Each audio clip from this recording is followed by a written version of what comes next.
Twitch is a live streaming platform launched in June 2011. Since then, it's become the largest streaming platform in the world, averaging 31 million daily visitors. There's all kinds of genres to watch from, just chatting and IRL to cooking, gaming, and more. As the platform continues to grow, so does the conversation around mental health and boundaries for both streamers and their audiences. Miriam Matter is a neuroscience researcher. She says people are spending more time online than ever. There was a report from 2024 that stated, worldwide, globally, people spend approximately 7 hours a day online, which is pretty staggering. And by the time, we reach 80 years old, we would have spent about 17 years of our lives like online, which is quite intense to think about. Spending hours watching streamers can lead to what's called a parasocial relationship. Coined in the 1950s, the term describes a one-sided emotional bond a person can form with a media figure or a fictional character even without any real connection. My community is very nice and my community is amazing and they're very welcoming. I did not want to have to do like a stream like this. At this year's TwitchCon, streamer Amiru says she was assaulted by a fan during a meet and greet.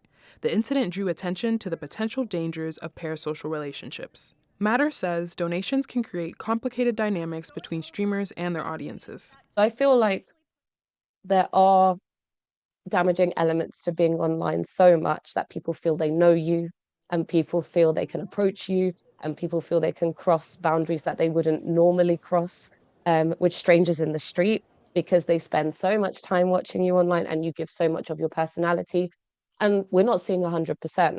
Matter says not every parasocial relationship is harmful if the viewer sees the streamer as an inspiration or representation, but they should remember that the streamer is not their friend. Streamers also deal with hateful comments in their chats. Those who post them are often called keyboard warriors, people who send mean messages online that they'd never say face-to-face. Streamer psychologist plays games live while analyzing them through a psychology lens. He says he tries to turn hate messages into learning moments. No, I'm just curious, like, what do you mean by that, right? What do you mean that, for example, they're like, oh, well, you're brown, you're chubby, how can you be a psychologist, you're educated, like stuff like that. What do you mean by that? Okay, so please tell me more, right? And all of a sudden they're on the ring and they're like, well, what do I say? And it's not to put them on the spot, but it's a learning opportunity for individuals to learn that that is not okay, right? Another streamer, Briggsy, says they don't tolerate any messages that make them uncomfortable. I don't think the block button is being used enough. The second some nonsense comes on my feed, block. I don't have time for explanations. With all the hours streamers spend online curating content and engaging with viewers, Briggsy says it's important to take breaks and reconnect with the world around them.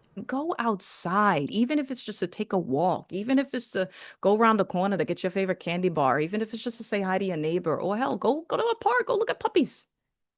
I know it sounds really simple and people say it all the time in jest or even derisively, but it's a fact. You feel 100% better when you come back inside. Despite the challenges of streaming and the incidents that sometimes make headlines, psychologist says Twitch has helped him reach people who need mental health resources. I've had a lot of viewers come through and message, because of your streams, because you started analyzing an anime that I like, it inspired me to go seek help, and now they have therapists, and now they have the support that they need to actually go through with their everyday life. Matter says everyone navigates online spaces differently, and that's why knowing your limit matters. I think it's really important to think about what makes you feel safe, what makes you feel yourself, what you are willing to accept, what your boundaries would look like. Set those clear boundaries and stick to them. And that's the most important thing. You have to put yourself first and prioritize your health, whether it's mental or physical. Both are just as important as each other. Audy Mcafee, KPBS News.